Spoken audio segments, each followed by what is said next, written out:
I'm Andy Agathangelou, the founder of the Transparency Task Force. We are a certified social enterprise, which means that we exist to make an impact rather than to make a profit. And what is the impact we're trying to make? Very simply, we're trying to reform the way the financial industry works. We want to drive positive, progressive, and purposeful financial reform. Our mission is very simply this: it's to promote ongoing reform of the financial sector so that it serves society better. We operate through 25 groups. One of our groups is really all about this topic. It's about scams. In this case, of course, today we're talking about pension scams, but there have been many, many other kinds of pensions and investment scams over the years, and it's causing enormous harm to many, many people. We're simply doing whatever we can to try to draw attention to the issues and to try to propose potential solutions, working with supportive organisations. Last year was a real highlight for us for a couple of reasons. In 2020, we managed to help initiate the creation of an all-party parliamentary group on pension scams. And I'm going to just very, very briefly share my screen to help kind of bring this point to life. And then I'll also talk about the inquiry that was open last year as well. But first of all, let me take you to the website of the all-party parliamentary group on pension scams. Here it is now. You're looking at it, and this is the APPG's website. Its purpose is very, very simple. Its purpose is to try to bring together all the many different constituents and stakeholders and vested interest groups, so on and so forth, who have an appetite to working collaboratively.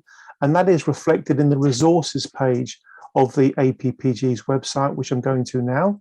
What we've very simply tried to do, ladies and gentlemen, is to provide a page where scam victims and other stakeholders can go to access useful, meaningful, relevant information, even a track called 50 Ways to Lose Your Pension, which has been produced by some of the guys involved. And of course, all the major regulatory and stakeholder groups as well, as you would imagine. So that's a very worthwhile, very, very worthwhile exercise. I will invite everybody to put themselves on mute, please, while you can, just to minimize the background noise. So if you're an organization that has an interest in pension scams and you have some kind of online collateral that you'd like to share by way of this resources page, then please do let us know. I'll also very briefly mention that last year, the Work and Pension Select Committee, led very ably by Stephen Timms MP, opened an inquiry on pension scams. We were extremely pleased about that. We actually campaigned for that to be opened. I'm sure many other organisations did as well, because it's such a big issue. And we're especially pleased that Stephen Timms and various other parliamentarians who are with us today actually led a very extensive, thorough, I think 5-month-long inquiry, which led to the report which the government has now responded to.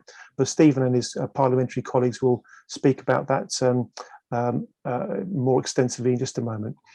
We do have a pretty packed agenda, so I'm going to try to quickly show you the events page for the programme that we've got today. We are scheduled to finish at 8 p.m. UK time. I say UK time because we often have people from other parts of the world joining our events these days. Of course, one of the nice things about using Zoom is it really has turned the world into a village, so to speak.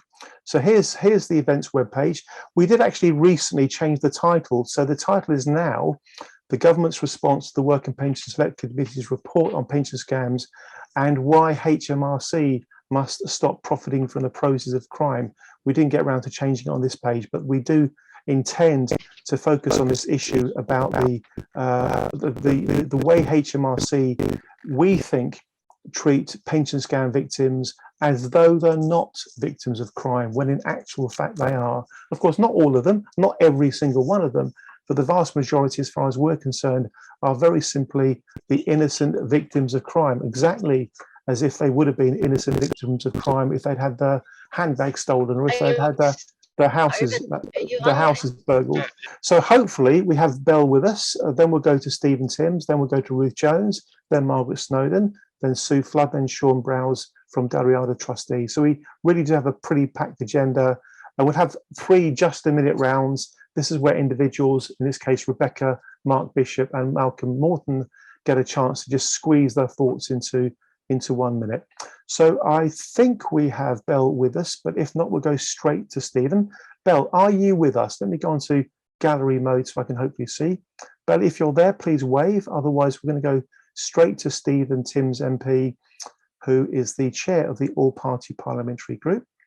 Looks like Belle might be a bit late. So Stephen, if you're happy to, please pick up from there if you don't mind, and we'll look forward to hearing what you have to say. Thank you very much indeed, Stephen. Thank you. Very happy to do so, Andy. And I should say I'm chair of the select committee, not of the all-party parliamentary group. Of course, I'm sorry. Yes, that's indeed. Right. No. Well, thanks for inviting me, Andy. And actually, I mean, you made the point you campaigned for the select committee to conduct an inquiry. It was largely a result of your efforts, in fact, that we decided to conduct it. And so I'm grateful to you for a very valuable suggestion, and grateful to everyone who helped us and gave evidence to us, including, perhaps particularly, I'll mention Margaret Snowdon and Sue Flood, who are speaking this evening, and both of whom gave very helpful evidence to us in the course of our inquiry in person as well. But Andy, what I wanted to do this evening, rather than try and give a sort of overview of the whole report, I wanted to focus on one specific recommendation that we made, because I think it's an important recommendation, and also because time is pressing on it. We said in the report, and I quote, "We recommend that the forthcoming online safety bill should legislate against online investment fraud." And that's the one I want to spend most of my time on this evening. The background is that the move online by scammers was a recurring theme in our inquiry. Scammers can advertise themselves online, they can contact potential victims through social media, they can impersonate legitimate businesses or claim a fictitious relationship to a genuine business. And Aviva told us, for example, that since the first COVID-19 lockdown, 18 months or so ago now, they'd identified 27 fake websites purporting to be Aviva, trying to defraud pension age customers of their investments. The Association of British Insurers told us that even once a fake website has been discovered, there are lots of obstacles to before you can actually take down the website, and that leaves the public vulnerable to scams for a considerable period.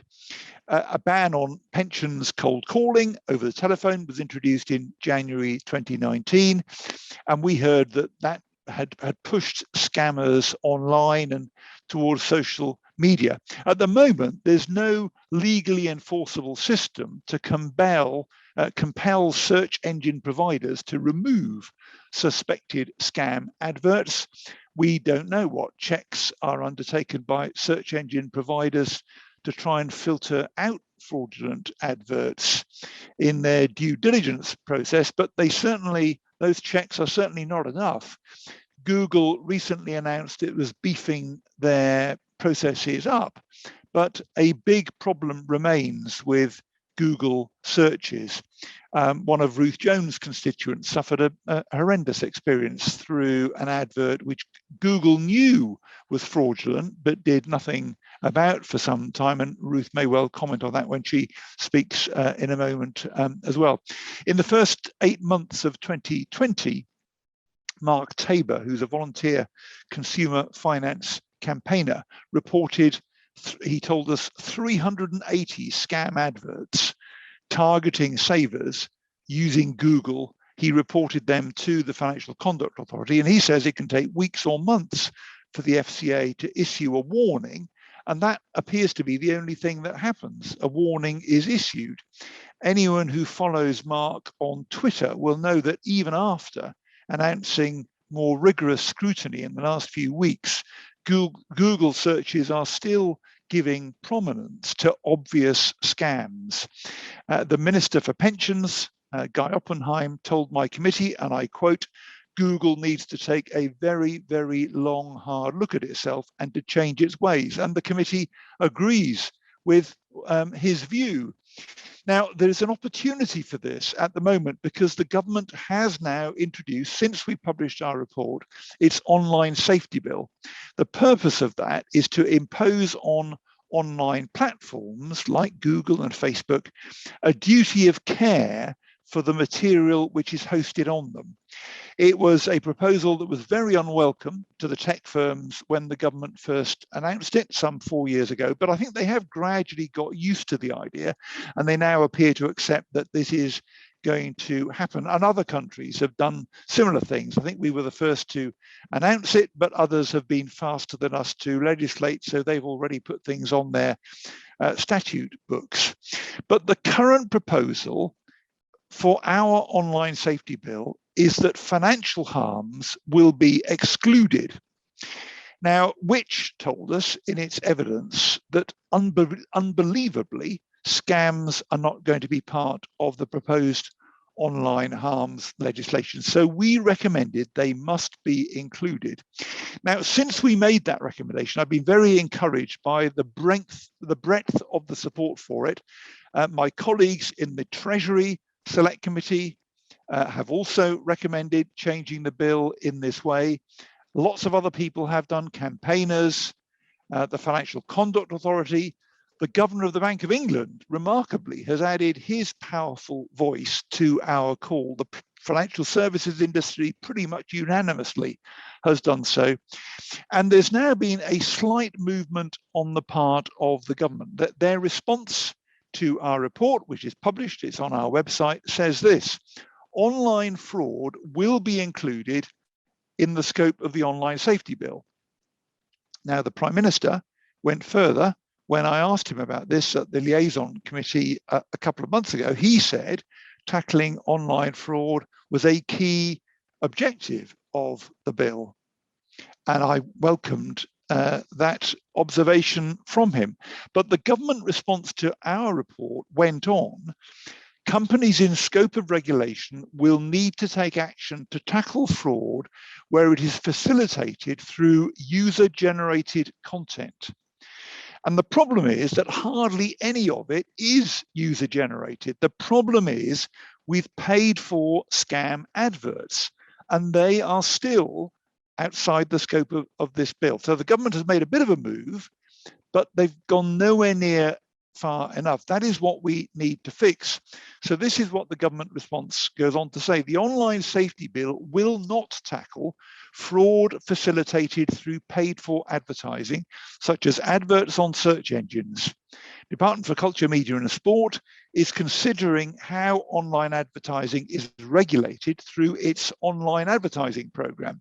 This work will look at ensuring that standards about the placement and content of advertising are effectively applied and enforced online to reduce consumers' exposure to harmful or misleading advertising. This work will look at the role advertising can play in enabling online fraud and help inform our future efforts to tackle it. The Department for Culture, Media and Sport will be consulting on this issue later this year. Well, there's no sign of that consultation yet. And my fear is what that means in reality is that it will be years still before the government effectively addresses this problem. And in the meantime, the scammers are going to have free rein as they do at the moment. Now, the Financial Conduct Authority, by contrast, they also responded to our report. So we had the government's, central government's response. We also had the Financial Conduct Authority response, and they straightforwardly supported our recommendation. Let me quote what their response said. They say, we welcomed the government's confirmation that certain types of user-generated online fraud will be brought within scope of the bill. We very much hope, however, that it can be amended to cover paid for advertising as well, as it is online advertising that is the major source of the problem, leading to very significant consumer harms. The outcome we want to see is that platforms have an obligation to identify and remove fraudulent content, regardless of its format. We do not agree with some arguments, the arguments made by some platforms, that such a measure would undermine competitiveness of the UK technology sector as we do not consider a business model which acts as a gateway to large-scale fraud against consumers constitutes a sustainable business model. Well, I agree with the FCA on that. The government, unfortunately, says they're not going to amend the bill in that way. But all is not lost, because the online safety bill is going through pre-legislative scrutiny in Parliament at the moment, in a committee, joint committee of members of the House of Commons and the House of Lords, set up specially for this purpose, chaired by Damian Collins MP. And members of the public, organisations are invited to comment on this bill in order to support this scrutiny. Now, the deadline for submitting evidence for this is the day after tomorrow. It's the 16th of September. So what I really want to urge is that anyone who feels strongly about this, as I do, and I've already submitted a representation on behalf of the Select Committee, but anyone else who feels strongly about this should email the committee before the day after tomorrow to urge the committee that the bill should be amended so that it does tackle online fraud, on fraudulent online adverts. Because if the bill isn't amended now, I fear that this one chance we've got to address this problem is going to be missed and could well not arise again for some years.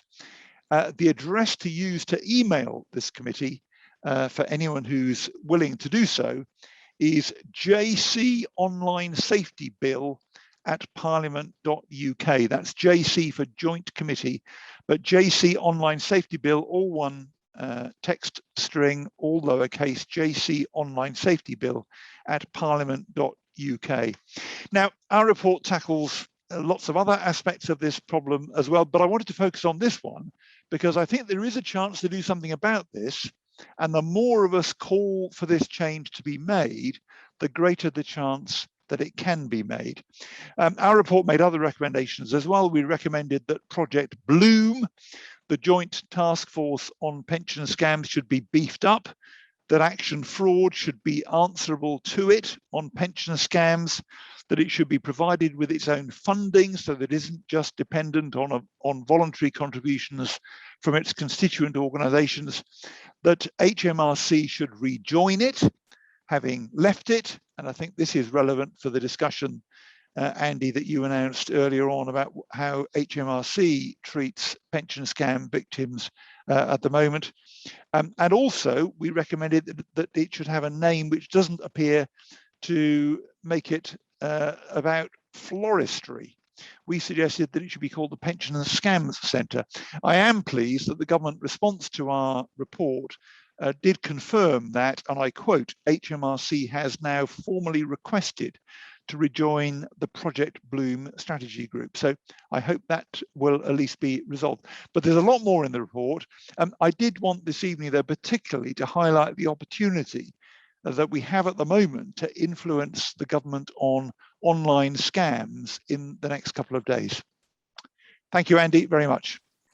Thank you, Stephen, very, very much indeed. We'll throw it open to comments and questions from others, but I think you're absolutely right to focus on the matter you have focused on about the online safety bill.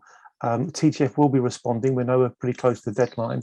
Mark Tabor is actually going to be is actually helping us with it. He's an extremely knowledgeable guy, and he's helped us on a few of the previous consultations where we've managed to make the point that it's ridiculous for the online safety bill to not include this kind of financial crime, because it is financial crime and it's rife, and it seems to be getting worse. Stephen, thank you very much. Regarding your own the Work and Pension Select Committee's response, has that been published?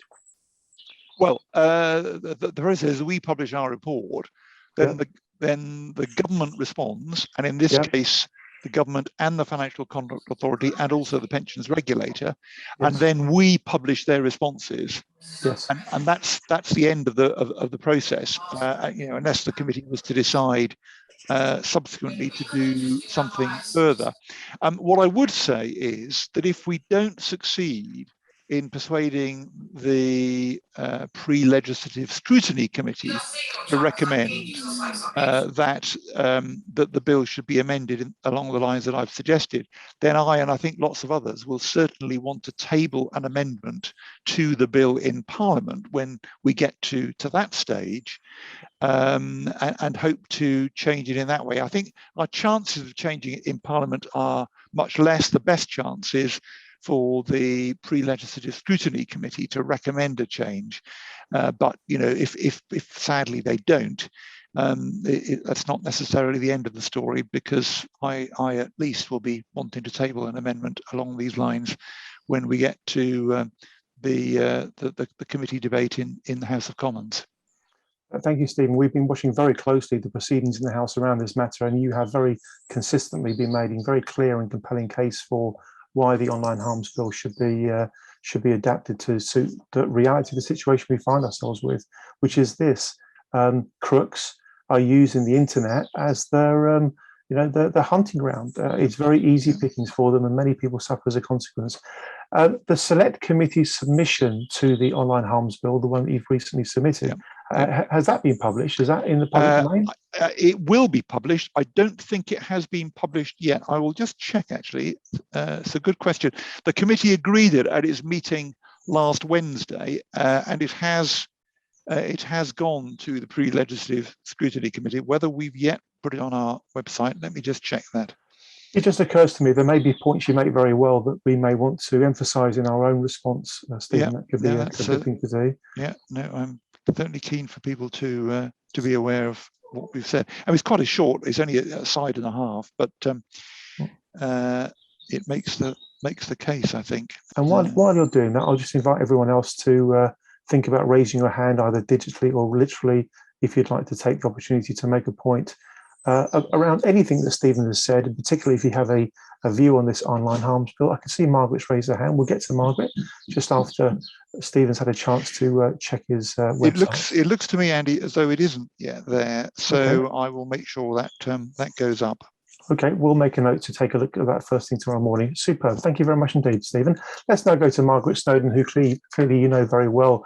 And we agree with you. We think Margaret is an absolute gem in this space. She's been working very hard for many years to promote practical, implementable solutions to the many and varied problems in the pension scam space. Margaret, really pleased to have you with us. Great that you're speaking later. Over to you to put your point to Stephen, please. Thank you.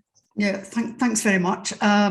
Stephen, I was really pleased with your report, and I have said so publicly. I think it was a sterling piece of work, and even though we've been working on scams prevention for 7 years, it wasn't really until you got your teeth into the whole issue that it got so much movement. So I'm very grateful for that. The point I was going to raise, though, is around online safety. And one thing I proposed to DWP, and I would just be interested in your view, is that internet companies, particularly search engine providers, should be charged a levy, which goes to pay compensation to people who become victims of financial crime online. I just wondered what you would feel about a levy on the Googles, Bing, etc. of this world, to have a fighting fund effectively to compensate victims. I think it's an interesting idea. I mean, I would hope we can change the law so that they have an obligation to take these things down, and in that way dramatically reduce the scale of the problem. And if that happened, then the case for a levy along the lines that you're suggesting, I think, it would be a much weaker case. It wouldn't necessarily disappear altogether. But if we were to fail with that, then maybe a levy should be looked at. Although I suspect that the obstacles which are in the way of changing the law in the way I hope does happen would all be put up again against any sort of levy. I did see the other day a comment, I think from Mark Zuckerberg, sort of threatening what he described as anti-tech governments, that companies like his, like Facebook, would sort of take revenge on governments which passed legislation which were contrary to their interests. Now, I don't know whether that sort of consideration is part of why our government has been reluctant to go down this road. It may be, I suppose, but clearly that the tech firms don't want this to be done. In my view, is that, you know, in the end, it's in their interest. It's not in their interest for their search results to be riddled with appalling crimes and crooks earning large sums by defrauding innocent people searching on Google. And so I think it's in the company's interest to do this, but we don't seem to have persuaded them, and maybe they are threatening the government with retribution if it was to change policy in this way.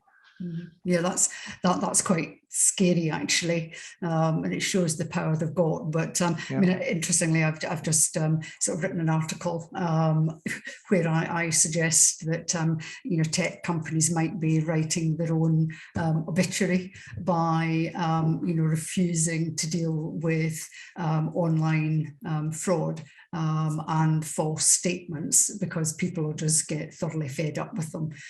So I've given them 10 years. So we'll see what happens. It's such an interesting topic, this.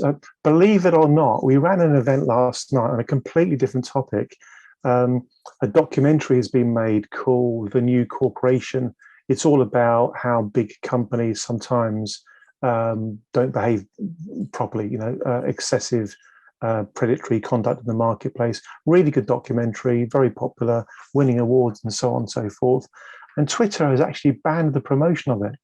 So we think either Twitter itself or perhaps some of the companies that are being exposed by the documentary have kind of persuaded Twitter to actually ban this documentary. So it seems like they're banning the stuff they shouldn't ban, and they're not banning the stuff that they should. It's really quite strange. Let's go to Sue Flood. Thank you, Sue. Good evening, everybody, and thank you for the acknowledgement, Stephen, and thank you to Margaret for your continued support. The report that you're focusing on tonight is an excellent initiative. However, for numerous victims caught between 2006 to 2015, which feature in Margaret Snowdon's tax amnesty bill, is going around in circles with the government, because Boris and Rishi believe that they are tax avoiders and liberators, and consequently you have vulnerable people still being pursued for taxation. I wondered whether you would be covering that at all at any point. Well, thank you, Sue, for your help with our inquiry. We did touch on this in our report. I think, if I remember rightly, we asked HMRC to, or the Treasury should consider whether its current pretty unrelenting approach really is appropriate in these cases where people have been a victim of fraud.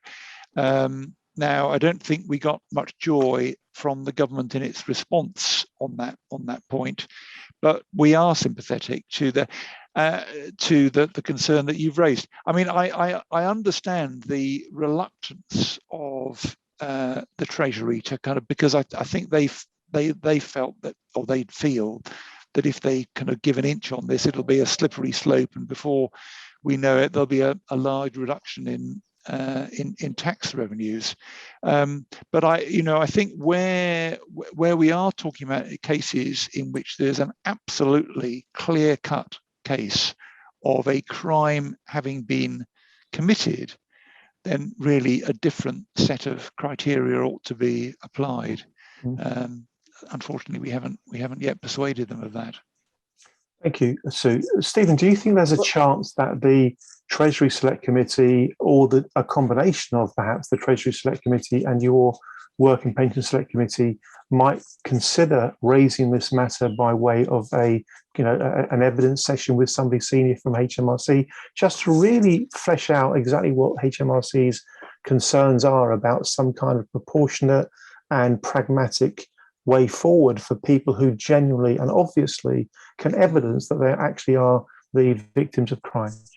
I think that would be for the Treasury Committee as the committee that scrutinises HMRC. But that, if they were up for doing it, that could well be a very helpful initiative.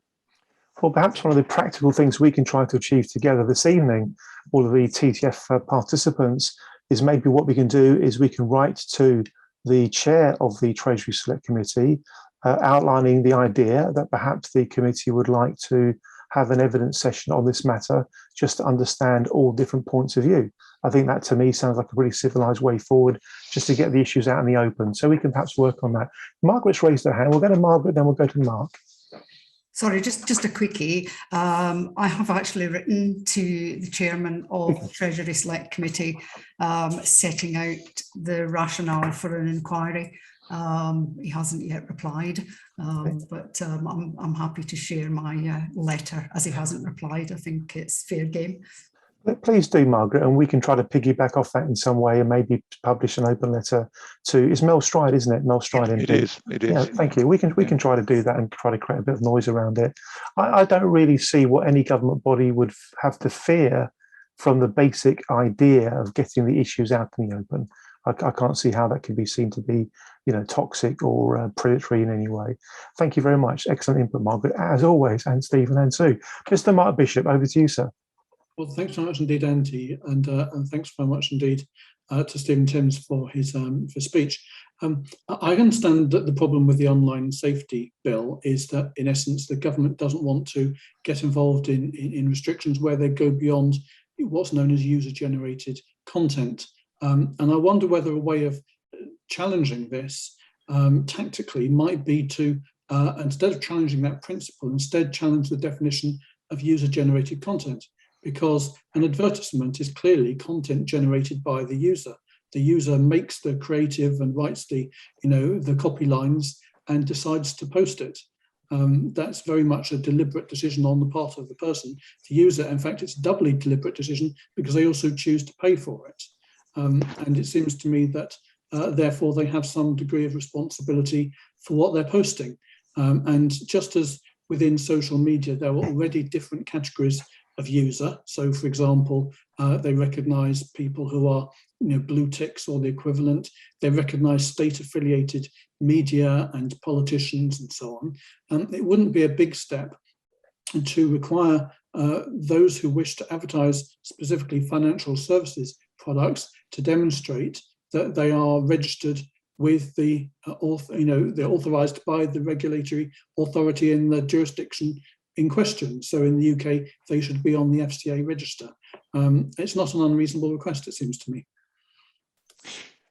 I agree, but I don't think the objection is a sort of principled one about we should only be going after user-generated content. The objection, I think, is that, well, I don't really know the reasons why the government doesn't want to tackle paid for fraud advertising at the moment, but it's absolutely clear in its response to our report, and I quote what they say: the online safety bill will not tackle fraud facilitated through paid for advertising, such as adverts on search engines. That's their position. This bill is not going to do it. They go on to say that there is some separate work being undertaken by the Department of Culture, Media and Sport about how online advertising is regulated, and their line is that separate stream of work will continue and go forward, and eventually something will happen. There'll be a consultation later on this year. But I mean, there was a call for evidence on that separate stream of work. I think that was 2 years ago that came in. So they've had all of that. We haven't heard any more about what's happening on that stream of work. We are now told that there'll be a consultation later this year, and my fear is it'll slip into next year. And there just doesn't seem to be, for whatever reason, there doesn't appear to be any sense of urgency at all about this on the part of the government. And I think somehow we have just to persuade them this really is important. You need to get on and do it. And you've got a legislative vehicle going through Parliament at the moment. Right now. Use that. Yeah, thank you, Stephen. Thank you, Mark. Before we invite Stephen for his sort of final comments to his session, I'll just go to the gallery view so I can see if anybody else is waving their hand or would like to make a point or ask a question of Stephen. It looks like we're all good. So, Stephen, could I please pass back to you just for your final thoughts to cap off your session? Well, Thank you. Thanks, Andy, for having me again, and thanks everybody for your interest in this. I would just underline that I'd be really pleased if a few more emails go into that pre-legislative scrutiny committee before the 16th, before the day after tomorrow, because I think the more people are expressing strong views about this, the better chance we have of persuading the committee and eventually the government that this is the right change to make. JC Online Safety Bill at parliament.uk. Superb, Stephen. And just before we show our appreciation to Stephen, let's think about what this means in real human terms. If the online harms bill fails to include financial crime, pension scamming, and so on, then it will mean that many people's mums and dads and parents and grandparents, brothers and sisters will end up having their life savings robbed of them. That's going to happen far more if this bill doesn't embrace that than if it does. So we are talking about real people, real money, loved ones, family members, friends, who may experience, 20, 30, 40 years of their life in a very, very unsafe and insecure fashion, as well as all the emotional trauma that goes with it. And believe you me, TTF knows about the emotional trauma that people experience when they become pension scams. So please do exactly what Stephen said, individually and collectively. Let's make sure we respond to that on time, as strong as we can. Let's now show our appreciation to Stephen Timms MP, the chair, very able chair of the Work and Pension Select Committee. Thank you very much. Thank you, Andy. Thank you for having me. Thank you, everybody. You're most welcome, sir. You're most welcome. Let's now go to Ruth Jones, MP. Ruth, lovely to have you with us. Always is. Ruth, please do share your thoughts about the state of affairs in terms of pension scams. Perhaps there are things happening to some of your constituents that you want to talk about, or anything else. Ruth, over to you. Thank you very much indeed for being with us. Thank you. Well, thank you, Andy. And I'm sorry, but I can't follow Stephen. Obviously, he's the expert on this sort of thing. So bear with me. I have not got the expertise that Stephen has. So if you want to switch off now, that's fine. I won't be offended at all. But thank you very much for inviting me along. I'm only here because I'm a member of the APPG. And I only got involved because obviously constituents came to me about the various scams that are affecting them. So that's, as a representative, that's why I wanted to get involved. I've only recently come into Parliament. I've only been here for 2.5 years, which seems a long time in some ways, but it's not very long at all. So, I am one of the newbies. But and my background is in health, so I'm not a financial expert in any way, shape or form. So you can't ask me any difficult questions about that. I'm sorry, but I can say that obviously I'm here to learn, but also to represent the very clear messages coming to me from my constituents, and from even financial advisors within my constituency who are saying, look, there are all these. The rules and regulations aren't helping. They're working against people at the moment. That's the problem. So yeah, pensions has always been a bit, it's one of those things. When you first sign up, when you start work, you sign up for a pension, and somebody says, "Oh, I've put you in the pension scheme." You go, "Yeah, whatever." You get a bit shocked the first month when you see how much money's gone up, your pay slip, and you think, "Oh, well, there we are." And then you don't really think about it. And, it's only as you're getting older in life that you become a bit more interested. And certainly within because of working in the NHS, obviously the scheme was a very solid one. And we only ever got very vexed when they tried to change it and change the rules. And in fact, the only time I've ever been on strike as a physiotherapist was over a pensions issue. So, these pensions are very important because the changes that are made today affect people in 10, 20, 30 years time, and we mustn't lose sight of that. It's really, really important. So obviously becoming older now, I'm much more interested in pensions, but as a new starter, you just go into it and you don't really think, and lots of people have come to me who come from very reputable schemes. Steelworkers, for instance, is a classic example. British Steel, their pensions were, really, rock solid. And then, of course, the government changes meant that you could actually take your money out of your pension pot, you know, all this. And obviously that's when the scams started. And I have some heartrending stories of constituents who've lost everything, you know, it's gone. It has gone, you know, thousands and thousands of pounds have just disappeared. And you know, that's their old age. What are they going to do now? It's just heartrending. And I think sometimes we forget that there are human beings involved in this. There are family, there are grandparents, you know, there are homes at risk. There's all sorts of things. We need to take on the human factors. And I think sometimes we forget that, you know, we all expect at the end of our working lives, you know, you've worked hard for 40 odd years, and let's be honest, the youngsters now are going to be working till they're 70 before they get their state pension. Let's be realistic. You know, at the end of that, you expect to be able to live comfortably without having to worry about whether you can heat your house or you can eat today. You know, it's not about options. You should be able to have enough money to live on. But sadly, as you know, this is not the experience of a significant number of people. And we're talking to, you know, Stephen's very eloquently outlined the online harms bill, and, you know, how we need to get involved into that and make sure we pin it down for the future. But at the moment, we're dealing with issues from financial advice given face to face, maybe over the last 10 years or whatever. And I think we need to nail that down. But we also need, as Stephen is doing very admirably, we need to nail down the future. We need to future-proof our legislation, because it's no good looking back in 10 years' time and saying, oh, well, that was a perfect opportunity, but we never did it. So, you know, we need to do that now. And obviously, it's very timely, because this is Pensions Awareness Week. And so that's great. It's a really good time to be dealing with this. Thank you, Andy, for that. But in terms of where I come from, it's there are a number of different issues, and I suppose there's the people who write to me who still vote in the UK but maybe live abroad. So, for instance, those who've got the frozen pensions, that's an issue. So when they moved abroad to live in their retirement, they were never told, oh, by the way, your pension is not going to be uprated in line with other people's, it will be frozen. And I think, you know, if you're given the information, then you can think, okay, I know I will make an informed decision. But the trouble is, many people are not given the information they need to make an informed choice. And I think that's what really bugs me, is like, you know, people aren't stupid. It's their money. They want to make the right decision, but they need all the information, and they're not getting it. So, I mean, Australia and Canada are looking to work with the UK government to try and sort out the uprating of pensions for people who are now living there. You know, and they're willing to work with the UK. They've said this for a number of years.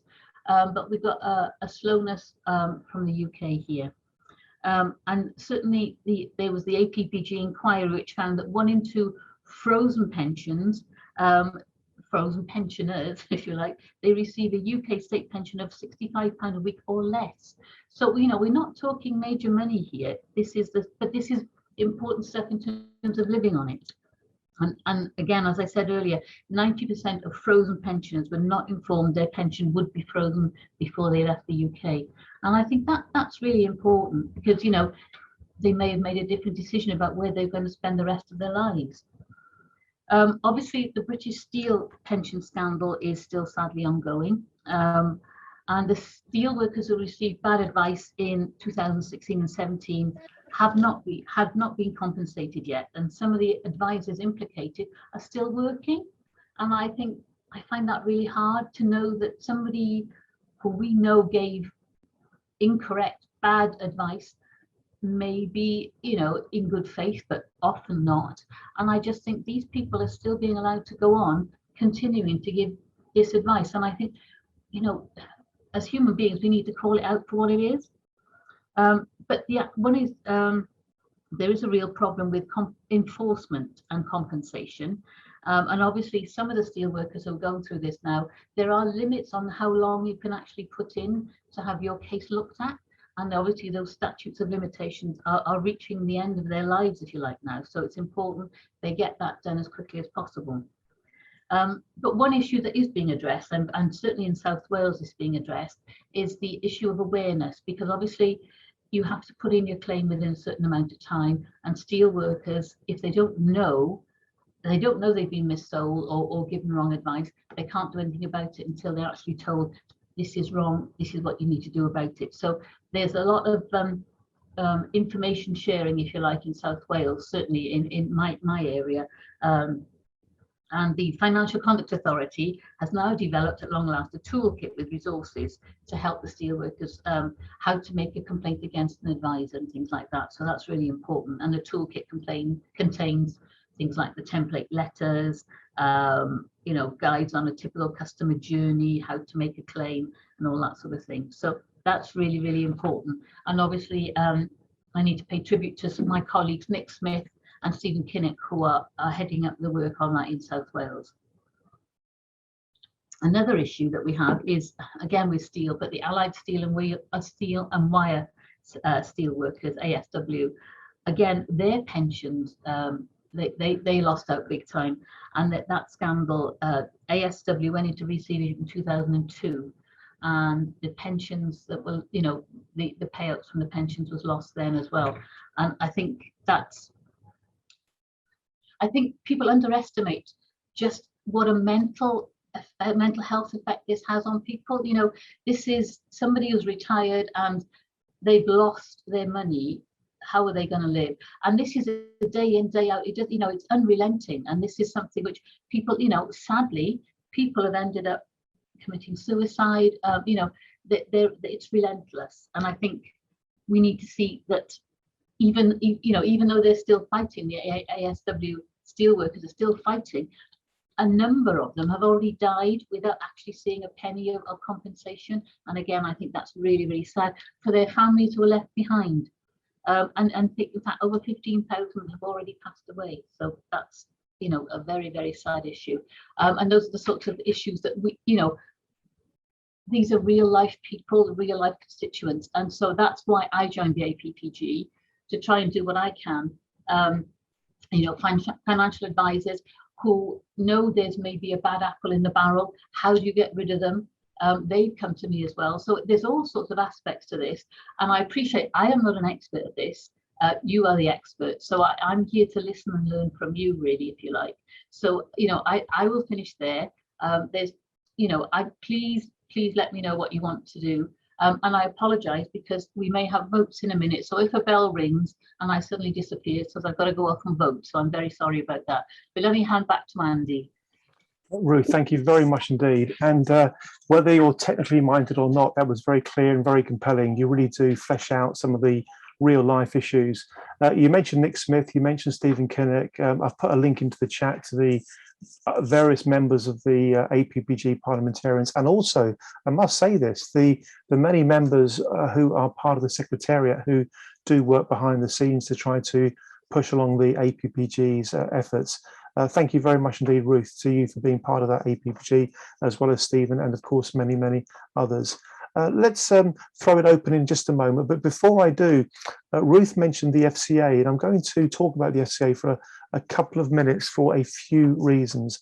First of all, just in case you're not aware of this, there's been a very interesting development in relation to one of the APPGs we run. So this is the other all-party parliamentary group that the Transparency Task Force is involved with. It's the all-party parliamentary group on personal banking and fairer financial services.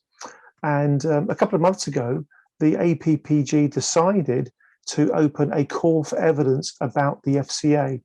The underlying reason being that given that the purpose of the APPG is to help ensure that the market works fairly for consumers, it makes sense to be concerned about whether the Financial Conduct Authority, which is, of course is the UK's primary conduct regulator, is doing as well as it can. So it made a lot of sense for the APPG to produce its purpose statement, which I'm going to read out now. The purpose statement of this other APPG is to identify aspects of personal banking and financial services where the service providers or regulators, I stress that bit, or regulators have not delivered or are not delivering excellence and appropriate consumer protection to facilitate and encourage all stakeholders to work together to resolve past and present shortcomings and to bring about positive changes. So with that sort of sentiment, the sentiment of wanting to bring about positive changes, the APPG has opened a call for evidence. There are 7 different question sets all set out here. I'll pop a link into the chat where people can access this. So if you've had dealings with the FCA and you'd like to share your thoughts about the FCA, however good or otherwise that might be, everybody is welcome to do this. So that's the first thing I'll mention in relation to the FCA.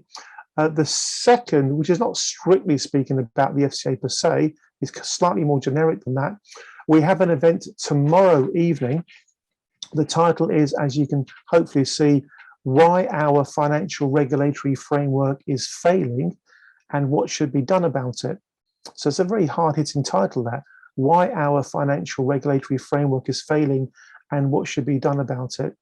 And this particular event, we have a great lineup of speakers, as we so often do, including tonight. We've got Sir John Kay, who's very well known around the world. Dr. Andy Schmuller, who's an Australian. I think Andy's going to be getting up at about 3 or 4 o'clock in the morning to come and speak at this event. We've got Mark Bishops, who's with us tonight. And we've also got Dame Angela Eagle MP with us. And I was thinking earlier when Margaret was talking about her letter to Mel Stride MP, maybe what we can try and do tomorrow is mention this pension scams issue and the online harms bill issue and the HMRC issue to Dame Angela Eagle MP tomorrow evening and see if she might, you never know, she might be happy to champion the cause within the Treasury Select Committee, as she's a very significant member there.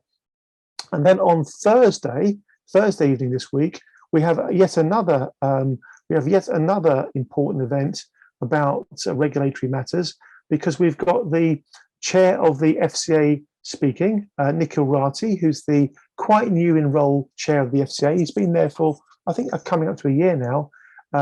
He's going to be talking about the FCA's transformation program and beyond.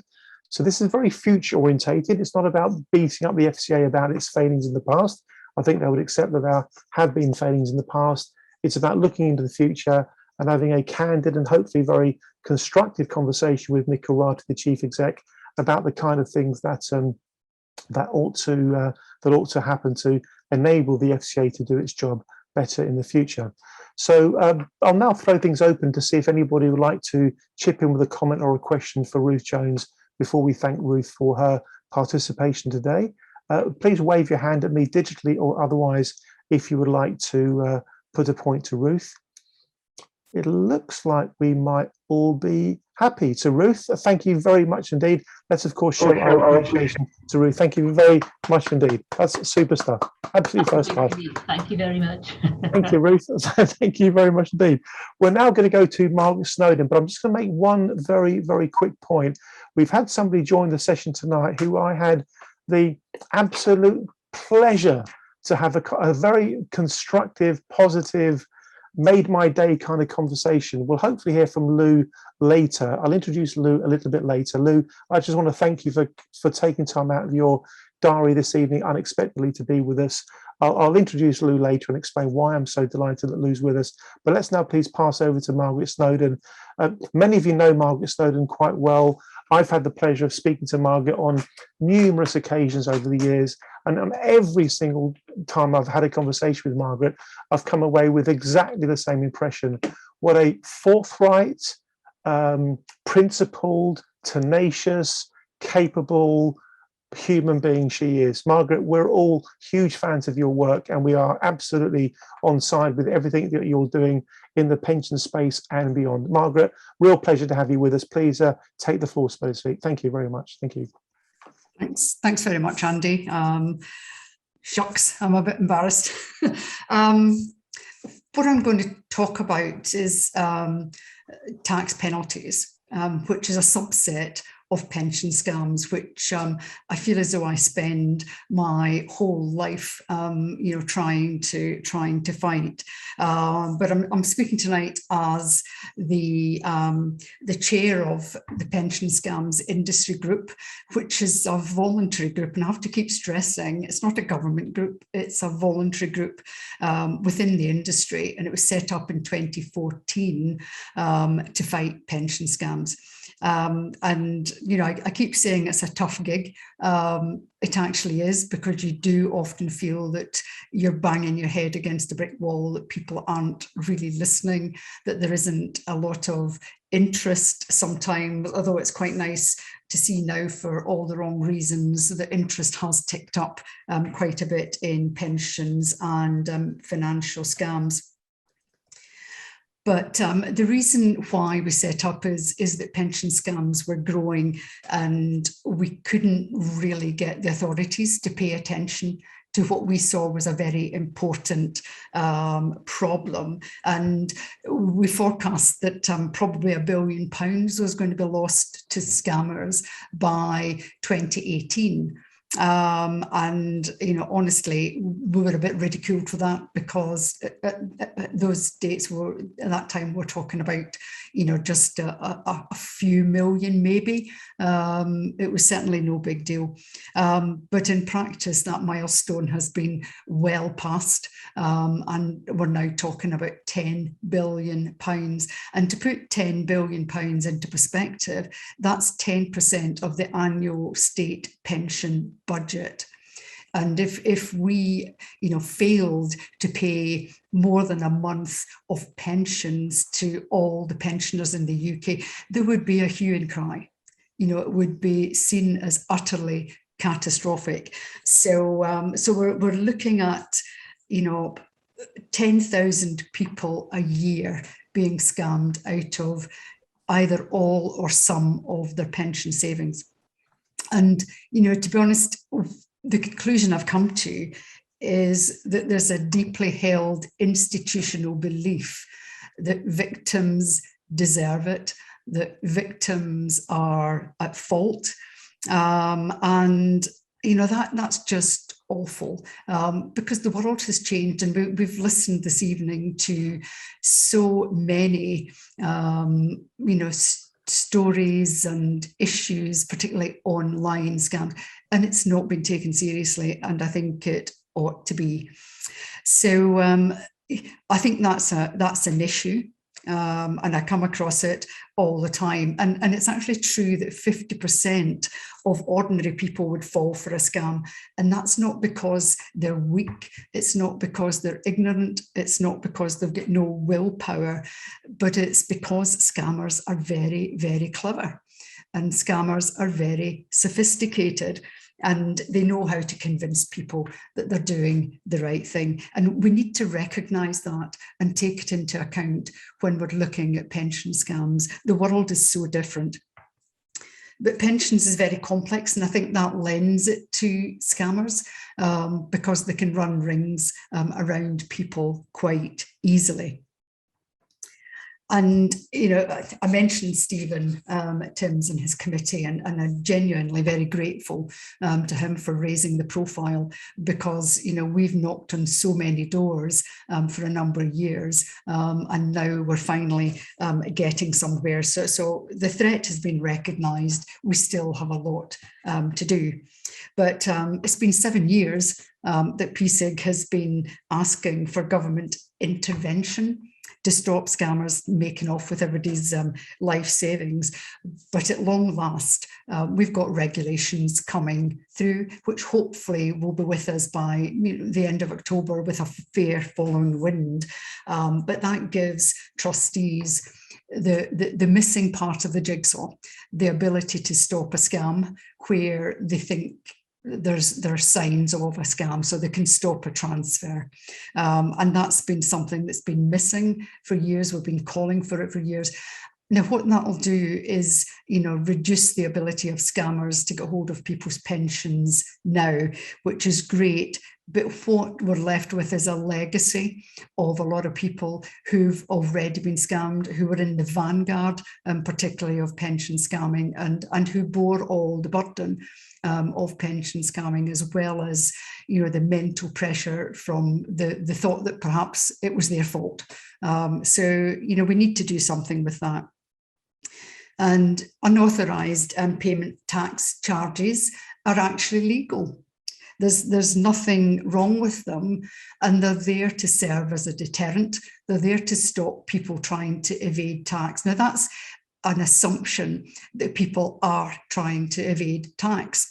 And if people are trying to evade tax, then fair game. I think, that's fine. But what we're trying to do is find a way to recognise that the world is different, and that pension scams are different.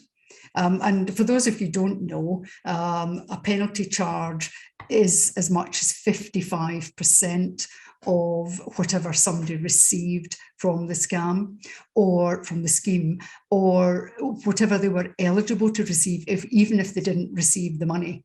HMRC can levy tax of 55%, and that's on any money that people received earlier than the regulations permit. Interestingly, the money that some people received as a tax-free cash sum, they would have received it they would have received it by now from their scheme if they'd stayed put. So they haven't exactly, made a killing out of this. And the sad fact is that not only are the victims liable to tax charges, but so are the schemes that carried out the scams in the first place, because for the most part they're real schemes.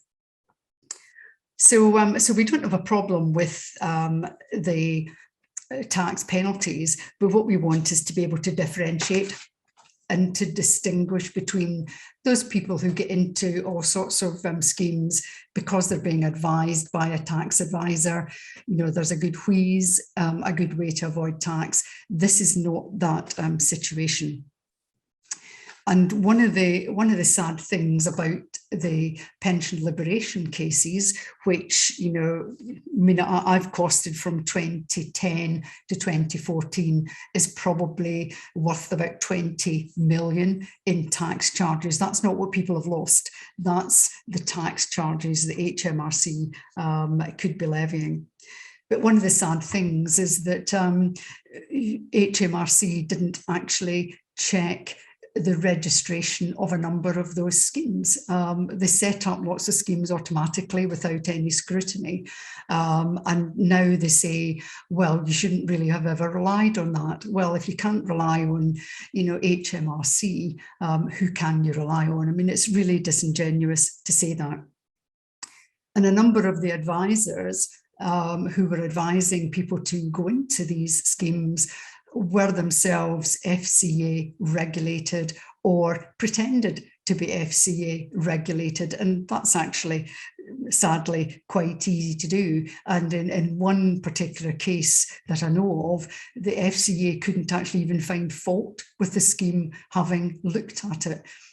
So if the FCA can be fooled, what chance is there for the man in the street? But I would also ask how HMRC got to know about all these people who are due to pay a tax penalty. And I think the truth is those people were honest enough to declare on their tax returns that they'd received money from a pension scheme, and that allowed HMRC to swoop. And another potential route was when reported to the police that they'd been scammed, the police actually gave the information to the authorities. So there's a lot goes on behind the scenes.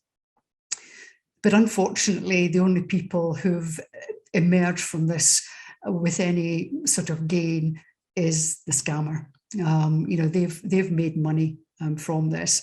But the problem is HMRC sees itself only as a collector of tax, and it's tax that the government says is due. They're just not dealing with the specific circumstances. Tax law wasn't designed to deal with scamming. So we proposed a modest change to Section 164 of the Finance Act 2004. And what it would do is give HMRC discretion to disapply a charge where they felt it was appropriate to do so. At the moment, they don't think they've got any discretion at all, although they do have a little bit of discretion in how much tax they choose to charge. But people are being pursued for tax. and they're being pursued relentlessly, and they have been for the last decade. Now, I think that's an appalling way to treat ordinary people, and we want something to change. Now, it's not I mentioned already it was about 20 million. That's peanuts to HMRC. They could actually do a public service by making this flexibility. It doesn't open the floodgates. I've been very careful to limit the people who are eligible for such discretion or such an amnesty. And, HMRC already know who they're charging tax to, therefore they know the population and they know it's contained. But scamming is quite different from tax advice. It really is. It's financial fraud, and people shouldn't, end up paying a price for being defrauded. But I think the proposed amendment, which is very simple to do, is actually quite difficult to get people to change, because they are afraid of the deterrent effect being removed. They're afraid that the floodgates might open. But as I say, I've been very careful. We've been very careful to try and make sure that we're not taking away the deterrent for real cases.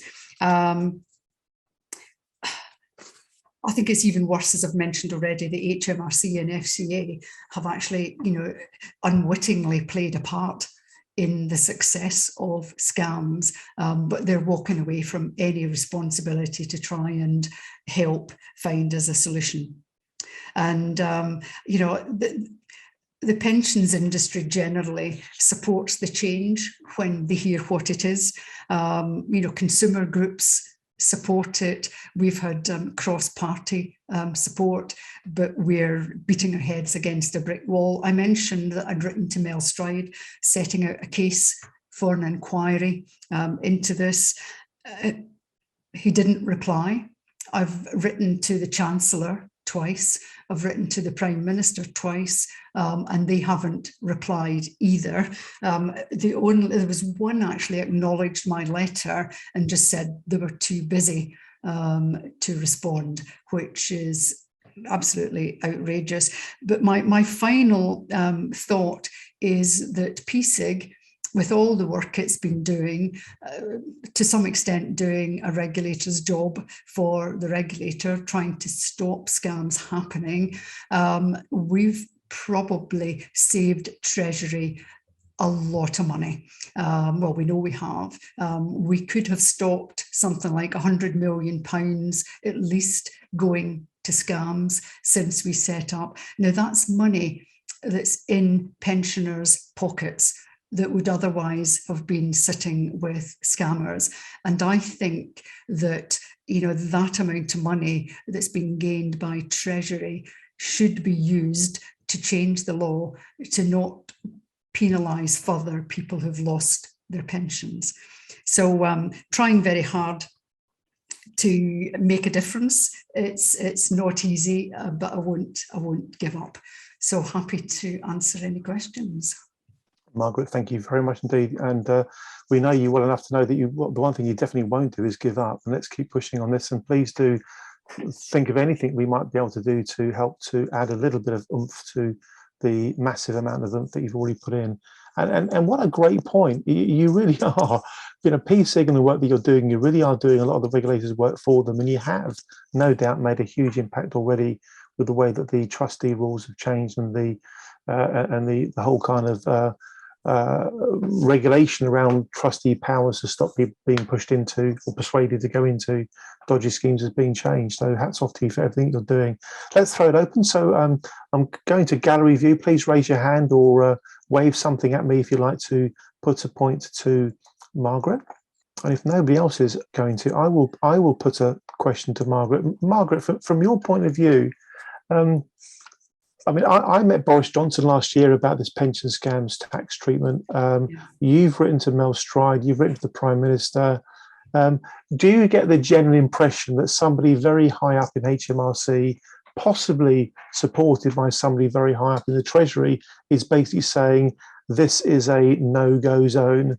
We have political and reputational reasons at stake why we can't give an inch here. We aren't looking at the rights and wrongs of it. We aren't looking at the merits of each case. We're simply going to be very tough on this and say no. You know, a kind of a computer says no response. Is that the kind of vibe that you think might be going on within HMRC and possibly the Treasury too? I'm not sure it's as sophisticated as that. I think there's a general reluctance to make a change to the law. When you heard Stephen talking about, you know, trying to get the online safety bill changes, it's very, very difficult to get things into law, particularly when you're asking for tax to either be relieved or to come back. You know, it's not a popular move. But I wouldn't say it was anything other than, you know, not really understanding the problem. I don't think they get it. I don't think they understand that there's a population who were cheated. But they've just got this view that if you fell for a scam, you're obviously not worthy of their attention. And I think that's pretty bad, and particularly as I'm sure a lot of people who been scammed voted, you know, the government into power. So it's a real shame. But I don't want to get political about it. I just think it's rude that they don't reply. Now, to be fair, I've had meetings up the yazoo with HMRC, and you know, they've been quite open and honest, and they've said we can't make changes because we're only tax collectors. It needs to be the government that tells us what to collect. So I say, well, we get the government to change the law, and they say, yes, you can, but government would ask us first of all for our view, and our view would be there is no need to change the law. Thank you very much indeed, Margaret. That's very clear. Anybody else with a point to Margaret before we pass on to somebody who's lived this problem more than anybody I know, Sue Flood? Any other comments or questions for Margaret? We've got 3 hands waving. I can see 3 hands waving now as well. Thank you very much. We'll go to Alex Varley-Winter, then we're going to go to Mark Bishop, then we'll go to Lou Baxter, the lady I was mentioning indirectly earlier. Alex Varley-Winter, please introduce yourself and make your point. Thank you. Hiya, so I'm TTF's head of investigative reporting, and I'm interested in what you said about the expectations versus the reality that initially you were saying 1 billion and you were thinking, and people were responding with disbelief to that, and you believe it's now 10 billion. Are you able to expand on that at all in terms of at what point did it become clear that it was a bigger problem? And is there a data source that I can look at for how you're coming to an estimate? Right, it's not scientific because nobody collects statistics on scams. You know, it's just not been done. And you know, as I mentioned earlier, it's sometimes not even felt to be in people's interest to report a scam. But the figures before were based on what we could see happening. And, you know, at the time, you know, in 2015, when, you know, we made the comment that within 3 years there would be 1 billion lost, it was based on what we could see. Since then, we've seen so much more. And PSIG, you know, did a small survey to try and establish how much scamming was going on. And, you know, we found that it looked like 5% of transfers were potentially scams. Now, if you look at the number of transfers that go ahead on an annual basis, that's where, you know, we get the figures of 1.5 billion a year being scammed. There's 60 billion a year requested transfers. That's a lot. And of those, around 50% proceed, so something like 34 billion transfers. And from that, we reckon 5% are possibly scams. More than 5% are probably bad transfers. like the British Steel, should they have made that transfer? Possibly not. The figures that I'm looking at are scams where money's been lost. So it's not science, but it's based on a survey. Thanks very much. That's really helpful. Thank you, Alex. Thank you, Margaret. And thank you. Hi, Alex's little daughter. Thank you. Let's go to Mr. Mark Bishop. Thank you, Mark. Oh, thanks, Andy. I'd just like to raise one of the issues that Margaret spoke about, which was the difficulty of trying to persuade HMRC officers to provide something like letters of comfort to pension liberation victims that they won't be chased for tax liabilities. I appreciate that their view is that it's a matter for ministers to set the laws and for them to interpret the laws. That is absolutely the case.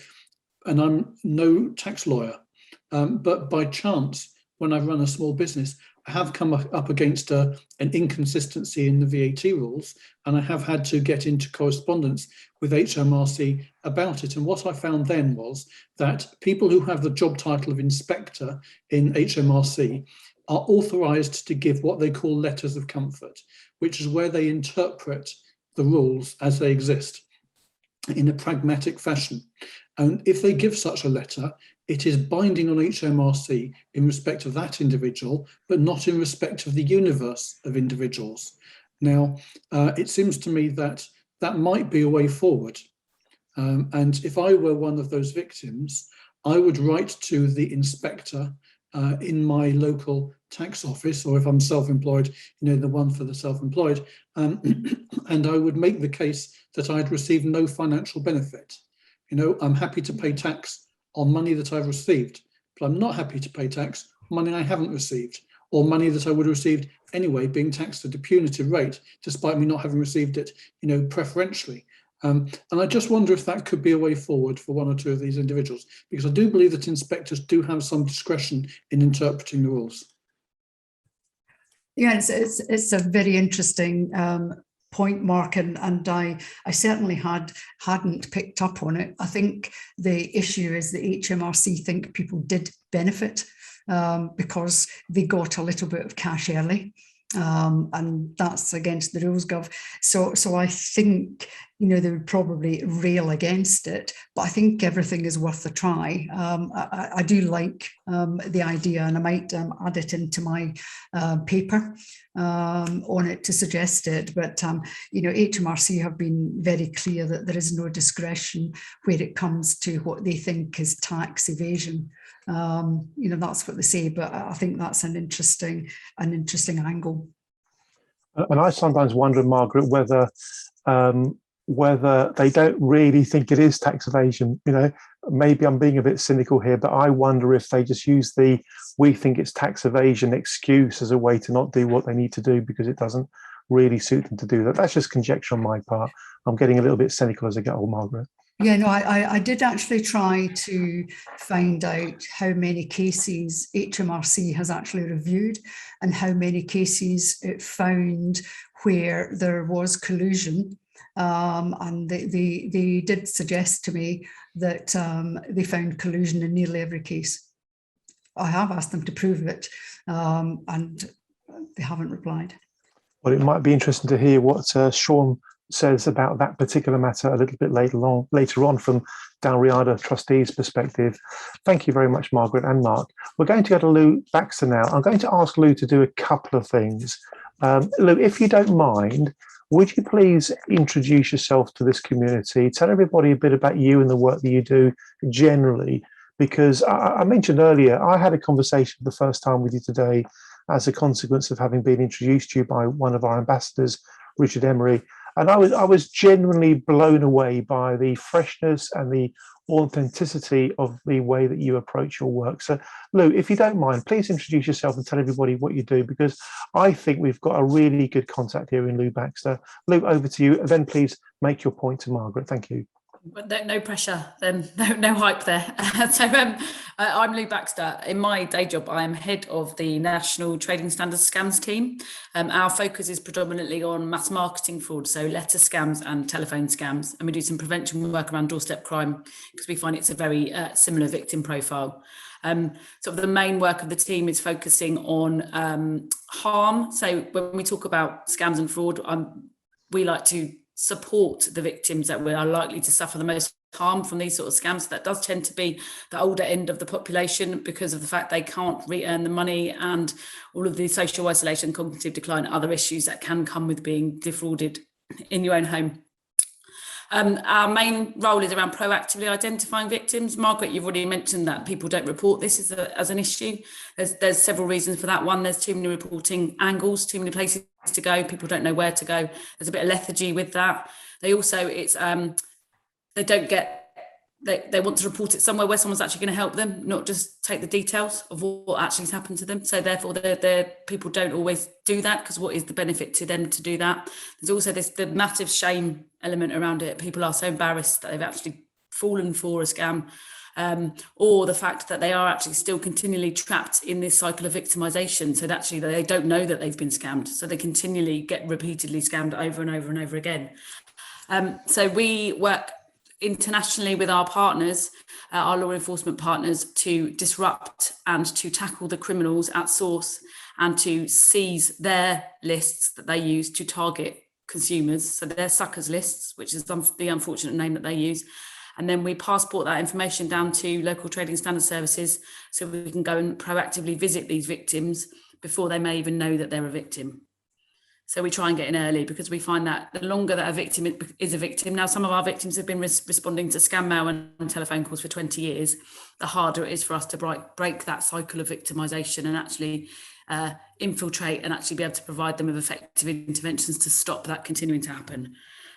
So in a nutshell, we do proactive victim identification investigations, and then the other part of it is we do a lot of work on what makes an effective intervention. How can we better support people and the victims of these scams? When I was talking to Andy earlier, I was talking about the fact if I was on the street and I got my purse stolen from me, from my bag, and I got pushed over for someone to take my money from me, I would get victim support.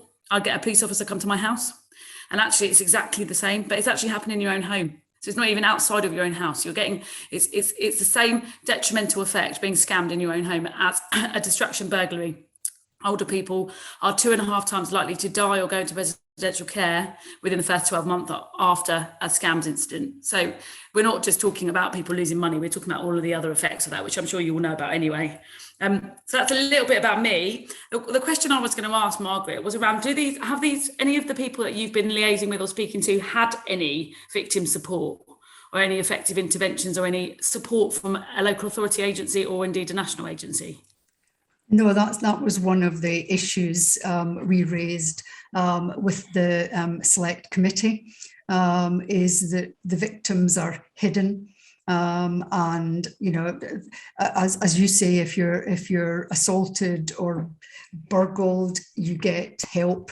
There hasn't been help apart from self-help for victims of scams, and you know, and one of the worst things that we've found is that there are a number of organisations who are quite happy to step up to the plate and say they're going to try to help victims and take money to do that, and don't actually do anything. You know, that's appalling. Secondary scamming, and you know, there's a big industry now with claims management companies, and you know, they actually employ the same advisors who were doing the scamming to help them find some new victims to go back and say, we'll try and get you some claims money, and either charge a fee or, you know, say they'll take a deduction from any winnings that come through and any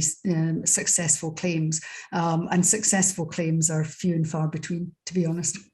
I think there's something, just as a point for me around this, I think sometimes we need to change the language that we use around this stuff. So we talk about scams, we understand what we're talking around there, but we're talking about fraud.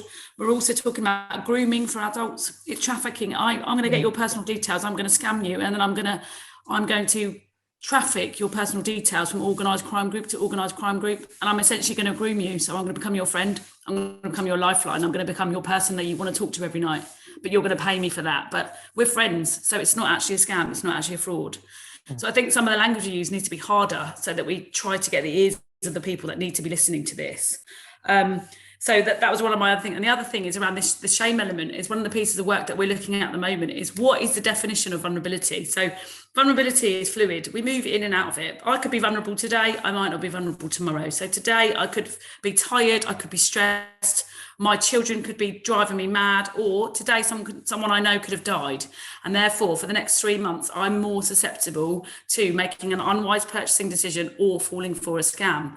But then after 3 months, I'll move out of that period. So it's not a case of, I think we need to redefine what vulnerability looks like to ensure that this is everybody's problem, not just an older person's problem or a pensions problem or a phone scams problem, and actually hit people with some harder language around this, and actually it's organised crime groups targeting older people specifically because they're more susceptible, then they're grooming them, and then they are trafficking details from one group to one group to one group.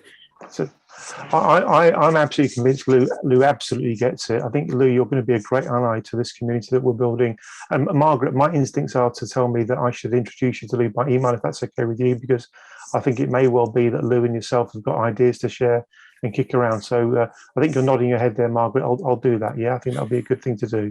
I know Lou would be happy with that. Thank you very much indeed, Lou. Does anybody else have anything else for Margaret before we go back to Margaret for her final comments to close off her session? Mr. Mark Bishop, over to you again. Thank you. Thanks so much indeed, Andy, and I hope that this is okay. I hope Margaret will excuse this, but I actually have a comment which is for Lou more than for Margaret, and it's this. I really like the point that you made about language that's used. Frankly, I wish you were the chief executive of the FCA. If I could do one thing, I would remove most of the idiots that run that organisation and replace them with people who think diversely rather than those who look diverse but think the same. One of the many frustrations I have, which I have raised with senior people at the FCA on multiple times, is their use of language. If they see something really egregious, they might possibly, just possibly, call it mis-selling, conceivably even misconduct. I made the point to one of them, if I showed them a video of an armed bank robbery, would they call that a non-compliant personal loan application? Of course they wouldn't. You've got to call it what it is. As an absolute minimum, you've got to call it suspected fraud by misrepresentation or by material omission. It's got to be that as a minimum. And until we can replace the people who are running that organisation with people who use your kind of language because they have the same kind of cultural assumptions that you have, we'll never fix that organisation. Well said, Mark. Hear, hear. Hear, hear. Thank you very much. Anybody else have anything else for Margaret or Lou before we pass over to Margaret to finish off her session? Let's go to Margaret. Final comments from yourself, please, Margaret. That's been a superb part of our programme, Margaret. Back to you. Any final comments, Margaret, please? Thank you. Really just, I think we all need to stress that this is life-changing stuff. It's not something small. While I'm focusing on trying to stop scams happening in the first place, we need to do an awful lot more for people who have been scammed, and don't leave them in despair, don't leave them destitute. And I think the industry has more power than it thinks it has.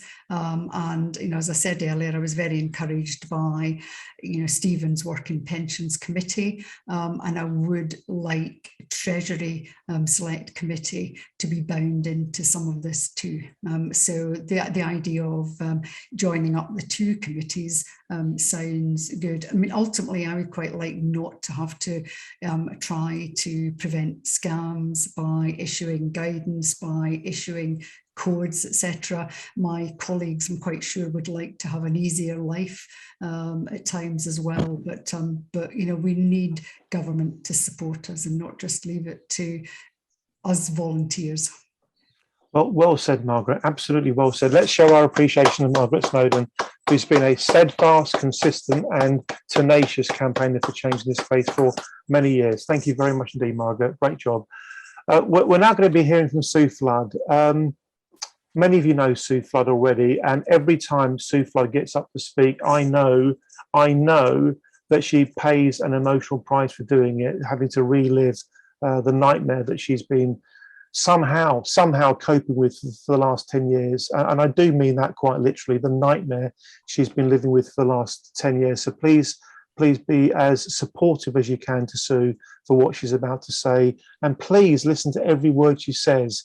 It's all worth listening to. It really is. Thank you very much, Sue Flood. Thank you. Thank you, Andy. Good evening. Many, if not most of you here on this call will have heard me speak as a victim of the ARC pension scam of 11 years, explaining how the scam model worked and who were the main masterminds operating it, and the numerous financial advisors involved, most who were FCA regulated or some that purported to be. I'm not an expert within the pension financial industry, nor do I have a legal background, and that is the reason that I and most members of the public rely heavily on the regulators who have the skills and experience to keep us safe from financial predators who wish to take our hard-earned monies from us under the guise of helping us to invest safely to grow our pension pots. Tonight, I want to focus on the regulatory regime that existed in 2010 to 2014/15 by HMRC in respect of occupational pension schemes during this period. The involvement of the FSA, now the FCA, the PRA and the TPR, who appointed independent trustees to scam pension schemes once they found out to be operating during this period and subsequently. In order for pension scammers back in 2010 to entice people into pensions on the pretext that they were better run pension schemes than their current deferred schemes, they had to provide evidence that the new and better occupational schemes were properly registered with HMRC and TPR. Once this was achieved, it became easier to convince people that the proposed investments being offered were going to give them a better rate of return, and that they could, in some instances, be allowed to take legitimate cash-free lump sums too within the HMRC regime. So how come this was so easy? Well, pre-2006, HMRC had a very robust registration process for each new applicant received from the new employer who wanted to register a new occupational pension scheme. HMRC's process required more scrutiny and was more labour intensive, which in turn took longer, but very few scams or bogus schemes got through HMRC pre-2006.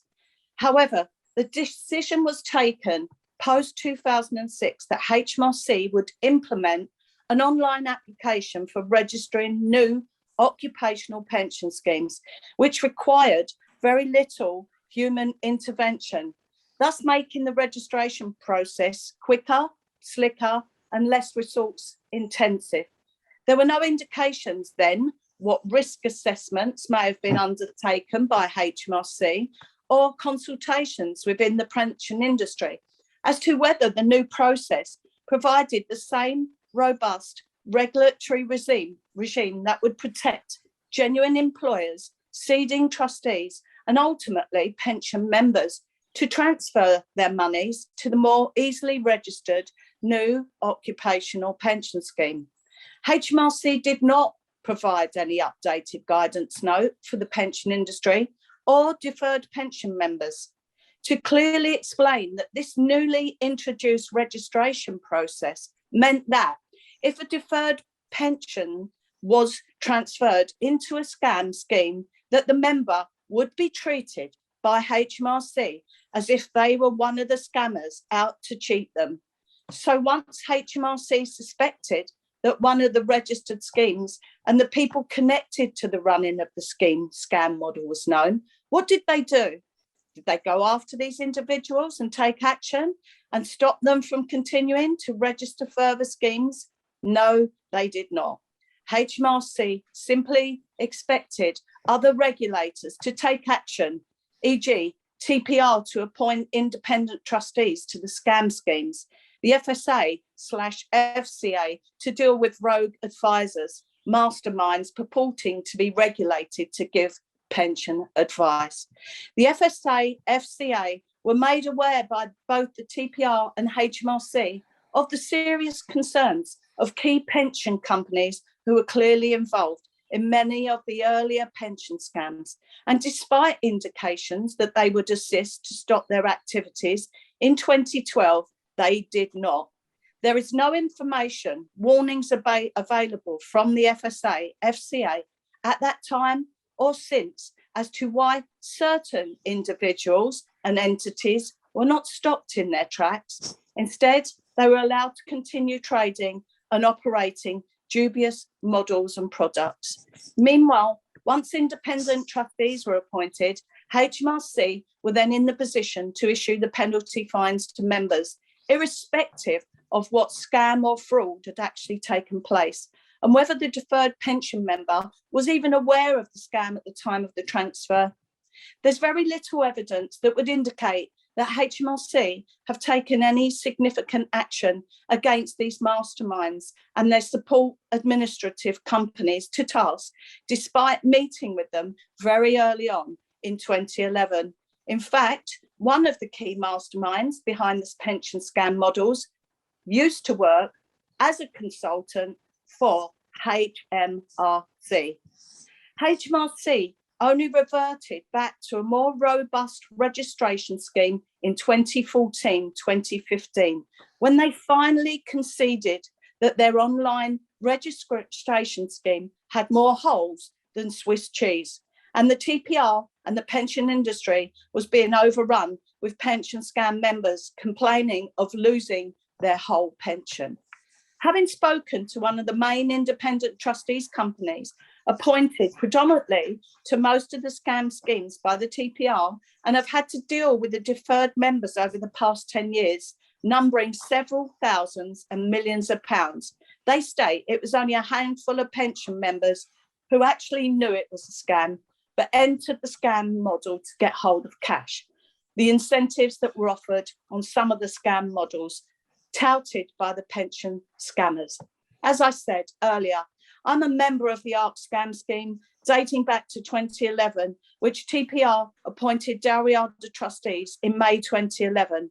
Dalriada and the scam pension members are still trying to reach agreement today with HMRC in relation to that fraud that was perpetrated by the scammers, as ruled by Justice Bean in December 2011. Surely government bodies have a duty of care to ensure that their process and policies undergo a risk assessment to ensure they're fit for purpose. When problems or issues arise which clearly indicate that perhaps their systems failed, they should take quick action to rectify the matter, and where appropriate, provide that support and redress if needed. HMRC failed miserably and have shown no duty of care to members who they've chosen to target with penalty fines and threatened court proceedings and bankruptcy over these 11 years. When challenged by Dalriada and members to justify their stance via a legal process, HMRC have dragged their heels now for these 10 years with no resolution, and making all of our lives a misery by insisting that penalty fines are issued several years back and accumulating interest with each passing day. This is justified as we are all deemed pension scammers, criminals, evaders, and liberators. This treatment is inhuman.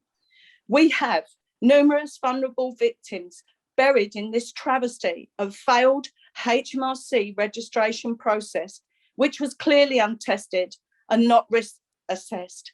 It failed, and HMRC then returned to the robust system, but covered the mistake by calling the low-hanging fruit avoiders and liberators.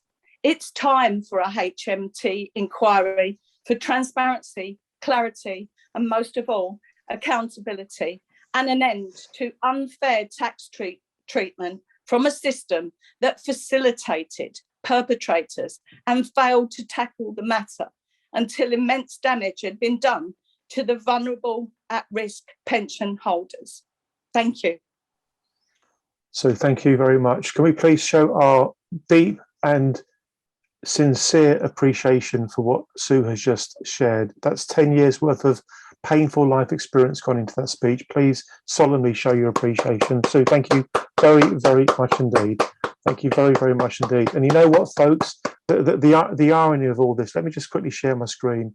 I've just been looking at the HMRC charter earlier on today, and there's a bit in HMRC's charter where it says, where is it?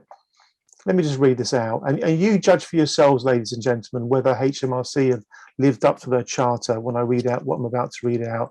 So part of the HMRC charter is being responsive. When you get in touch with us, we'll make sure that the people you deal with have the right level of expertise.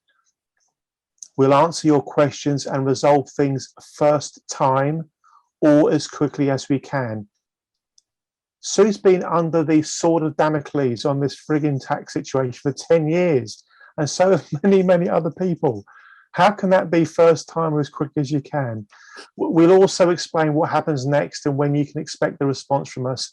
If we make a mistake, brackets, open the door and invited scammers to come and get their schemes registered without any due diligence at all, close brackets, we'll put it right as soon as possible. Sure you will. If you're not satisfied with the service you've received, we'll explain how you can make a complaint. I honestly, absolutely think that people are being treated unfairly by HMRC. I remain absolutely convinced that the following statement is factually correct.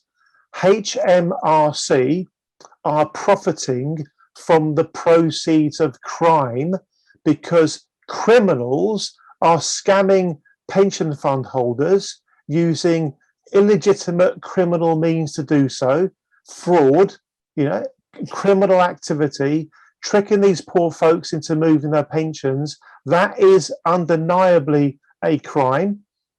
And HMRC are following up, giving the victim a tax bill. So you get burgled, you have your life property taken away from you, and then you get a tax bill from HMRC. How on earth can that be appropriate response from Her Majesty's department dealing with tax? It's just not right. And that's why so many of us feel angry and upset and determined to keep stomping on this issue until eventually HMRC start to use the wriggle room I believe they definitely do have. And it might be that our next speaker will elaborate on his view about what wriggle room HMRC have. Does anybody would like to say anything in particular to Sue before we pass over to Sean? Please just wave your hand at me if you do. Otherwise, Sue, you know you've got my deepest respect for everything that you're doing. The Transparency Task Force's entire pension scams group would not exist if it wasn't for Sue Flood.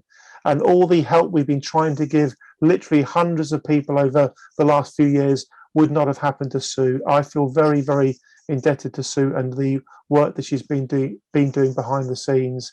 Eventually the truth will come out. Eventually it will come out. Sue Flood, thank you very, very much indeed. Thank you, Andy. Thank you very much, everybody, for listening to the same old speech. Thank you. Thank you, Sue. Thank you very much. Sean from Dalriada Trustees, thank you very much indeed, sir, for joining us at short notice. And I did not realise you were on the PSIG board as well. Sean, please introduce yourself, introduce Dalriada, and tell us what you'd like to say about this idea that perhaps HMRC could change their ways for the benefit of all. Thank you, Sean. Over to you. Yeah, thanks, Andy. Yes, I'm Sean Browse from Dalriada Trustees. As Sue mentioned, we have been appointed by the pensions regulator to a significant number of pension scam schemes over the last, how many years is it now, Sue? 10 years. ARC was the first appointment, as Sue said. I'll just expand on what Sue said on our dealings with HMRC in relation to the tax charges levied against the ARC schemes. Firstly, I might say that we wholly support Margaret's proposed amnesty for the tax changes for victims pre-2014.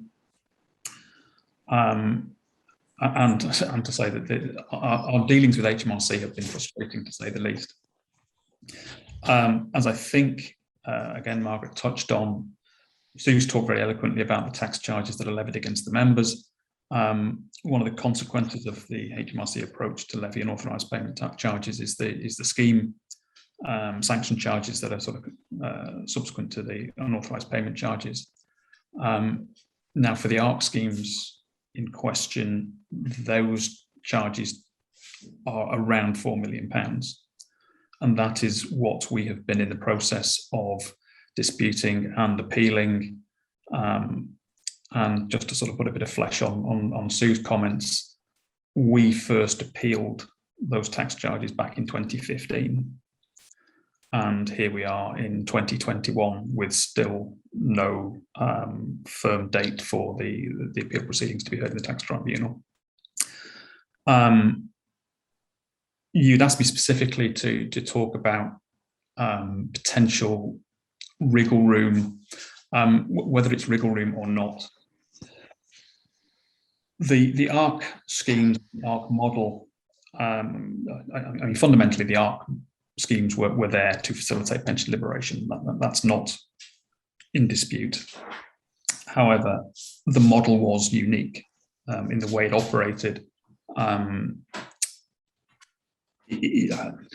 could talk for half an hour on the way the ARC model worked, but fundamentally, members of one scheme lent money to members of another scheme, and they got a reciprocal loan from that scheme. And the intention or the idea was that meant that members didn't get monies from their own pension scheme, thereby they sort of got round this potential tax charges if members would take money from their own pension scheme before the minimum pension age.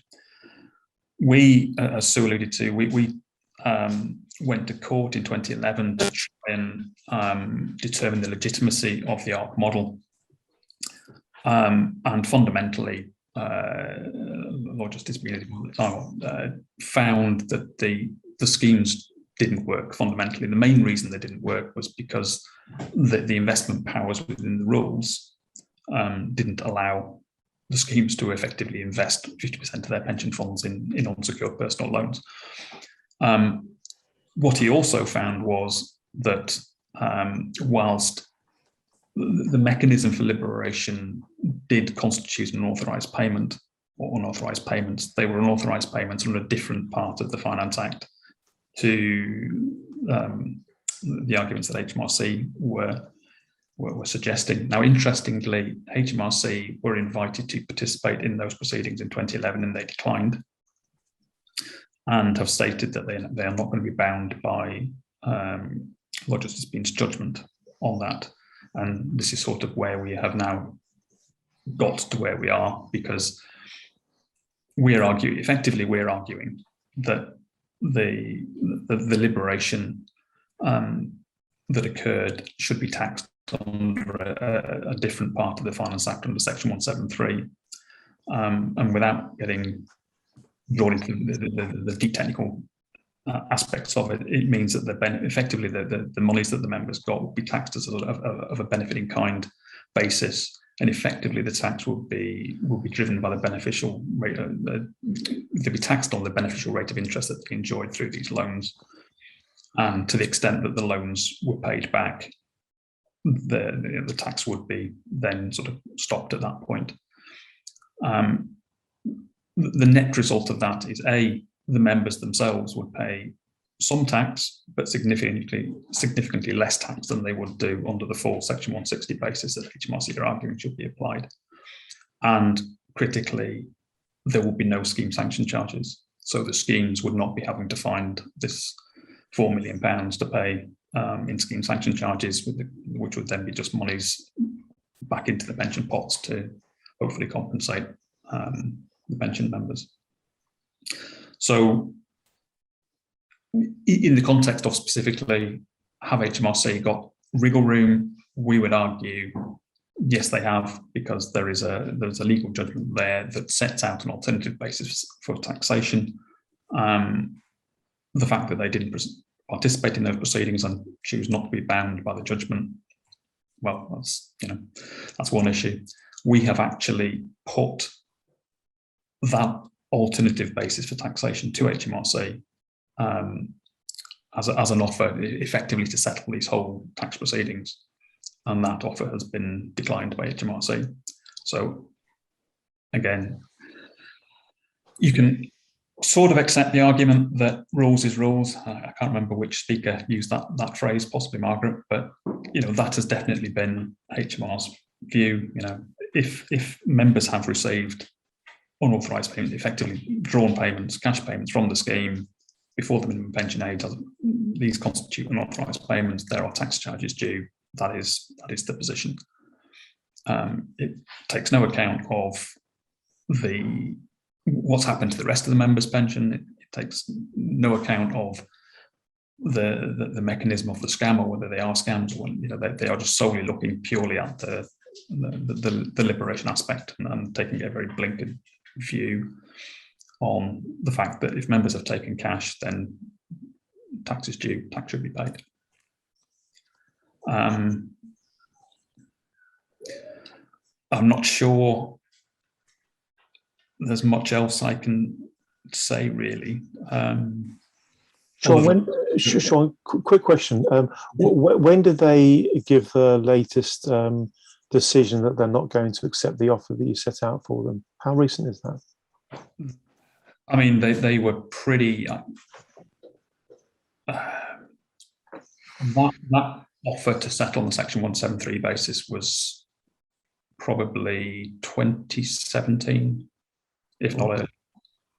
So they were pretty adamant at that point that they would not, they would not consider. I use the term settlement, but you know what I mean. They wouldn't. Okay. They wouldn't agree to let the 173 basis, and basically since that point they have been hell bent on taking the whole thing to full-blown tribunal proceedings. So, and I'm not in any way going to sort of hold you to this, but in your unofficial personal opinions, there's not a Dalriada view I'm putting here. Do you think you are legally correct in having the view that in actual fact, as a matter of law, there is a legal basis on which HMRC could choose to use their discretion, for want of a better word, and tax and approach the taxation of this issue differently? I would have to say yes, because those are the arguments that we are going to take to the tax tribunal. So, but effectively, HMRC are going to argue one basis, and we are going to argue the other basis. And the tax tribunal, when's that happening? Andy, your guess is as good as mine. We still have not got a definitive date at the minute. It's looking to be sometime towards the end of next year. I mean, this is just 12 years since we were appointed, 8 years since we put the appeals in. Yeah, this is. I personally think this is tortuous conduct by a part of the establishment on a group of people who are vulnerable and exposed. I think it's disgusting. I know that's a very emotive word, but I really do think the way HMRC are allowing this to drag on is just disgusting. Well done, Sean, to you and your colleagues for doing what you can to push this forward as best as you can. Sean, any final comments from yourself before we move on to what we call our just a minute round? Any final thoughts, please, Sean? Thank you. No, beyond what I said at the start, which we totally support Margaret's amnesty. I mean, it would just cut through such a mess. It would bring some certainty to the members. Yeah. And there has to be a recognition that whatever the position, that certainly for those victims of the early scams, the pre-2014, they are in a much different position to later schemes. Sean, thank you very much indeed. I and everyone else here are very grateful to you for sharing what you've learned about this sorry saga for over many, many years. Let's please show our appreciation to Sean from Dalriada Trustees, folks. Thank you very much indeed, Sean. Superb job. Superb job. Let's keep at it. I think the one thing is obvious. If we give up, we'll lose. If we don't, we might just get somewhere. Let's do that, folks. We now go to what we call our Just a Minute round, inspired by BBC Radio 4's Just a Minute round. The following speakers will have up to 1 minute and no more to share whatever they would like to say. We're going to go in the following order, please, folks. We're going to go to Rebecca. Is Rebecca with us? She may not be, in which case we won't go to Rebecca. We're going to go straight to Lauren Wilkinson, and then we're going to go to Mr. Mark Bishop. Lauren, I'm pretty sure you're with us. Please introduce yourself and share whatever you'd like to say in around a minute, Lauren. Thank you very much. Hi, so I'm Lauren Wilkinson and I'm a senior policy researcher at Pensions Policy Institute. Unfortunately, I did have to join the event a little bit late today, but everything that I've heard has been so interesting and really underlined the importance of the work that the Transparency Task Force and also PSIG are doing, and many other organisations. I think the thing that was most worrying was hearing about how long and hard you've had to work to get any changes in regulation, and also hearing Sue's story and how long that has taken and it's still not resolved, and everything that she's gone through. And I'd kind of come in semi-prepared to do my 1 minute and say, you know, pension scammers are so innovative and, as Margaret touched on, clever and quick with what they're doing. But actually, when we're looking at how long this is taking, that's even more concerning, because how can the industry and government respond to those quick innovations that we've seen and the increased use of new technology? We had the pensions cold calling, and then we saw a lot of technological advancements there. We're seeing younger people falling victim to financial scams more and more, so from those who are technologically savvy. But then when we're looking at how long this is all taking, even for things that are obviously wrong, how are we going to adapt to those more innovative and more vague areas? Thank you very much indeed, Lauren. I think you make some very, very powerful points. Lauren, I believe I'm right in saying, well, let me rephrase.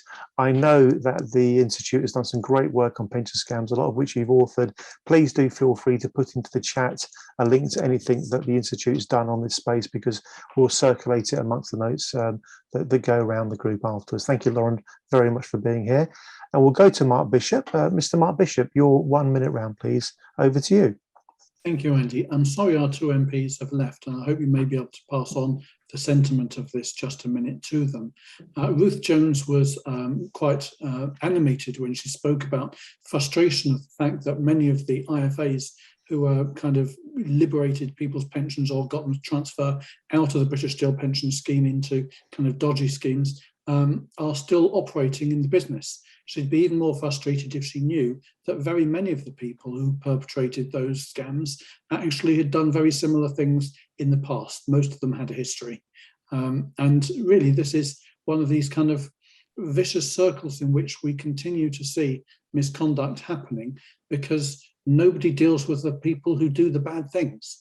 And I really do think this has to be addressed. In its report, the Work and Pensions Committee, I think paragraph 26, recommended that the FCA should publish two things. One is annually a lot of data on what it's actually been up to, particularly in regard to prosecutions. And the other one is a kind of costed plan for dealing with pension scams. And both responses from the Treasury and FCA politely but firmly say, no, not interested. We're happy doing what we're doing. Personally, I think that's unacceptable. If I were an MP sat on that committee, I would be pushing further on these points. You know, if you keep doing what you're doing, you're going to keep getting the results you've been getting. Very, very well said, sir. Thank you very much indeed, Mark. Okay, we've got time for any final comments. If anybody is itching to say something, please raise your hand, and we'll go to you. Sue Flood, to you. Thank you. The young lady that talked about the change of language is very on spot on, because even, no disrespect to Sean, the use of pension liberation misleads the authorities in that people knowingly liberated their pensions, and it's very much not the case. For me, I hired lawyers to rescind the whole transaction. That's not the action of somebody who wanted to liberate their scheme. So, and many other victims I've met didn't understand liberation. They were told they could get a tax-free lump sum. We're just Joe Public. And I think these words need to change and call out what it was, which is you know, what it is, fraud or whatever, it needs to change, because then when it changes, I think the powers that be will perhaps sit up and listen. Whilst pension liberation is bandied about, I don't see it happening. Thank you, Sue. Thank you very much. Any final comments from anybody else? In which case, oh, yes, please, Alex. Was it Alex? Yeah, I just wanted to make sure that I didn't misunderstand something. So when Sean was talking, he mentioned that they went to try and get a judgment on the ARC scheme in 2011 or thereabouts, and that HMRC refused to attend and now say they're not bound by the judgment. I mean, I'd like to go and read the judgment and things like that, but I'm just wondering, is there an argument that they should be bound by that judgment? Is that somehow some way of challenging them, or is it, you know, if it's gone on for 10 years, like, yeah, I'm just wondering, like, what did that mean? They were invited to participate in the proceedings but declined, and as a consequence, it is their view that, you know, this is tax law, and they are not going to be bound by the judgment in those proceedings, even though the judge found, effectively, even though the judge found that they were unauthorised payments on a particular basis, you know, they weren't proceedings in the tax. So they don't have to be bound by the findings, although clearly we will use that argument in the appeal proceedings. Oh, interesting. Okay, so they're saying it's not in our court, it's not our area of law, therefore it doesn't apply to us. Basically, yeah. And just to come back on Sue's point, I totally agree that because the schemes were effectively liberation schemes doesn't necessarily mean that the members understood that it was pension liberation, or that they were completely missold, misled as to the legitimacy of these schemes. You know, I don't want to sort of suggest that members were complicit in the fact that they were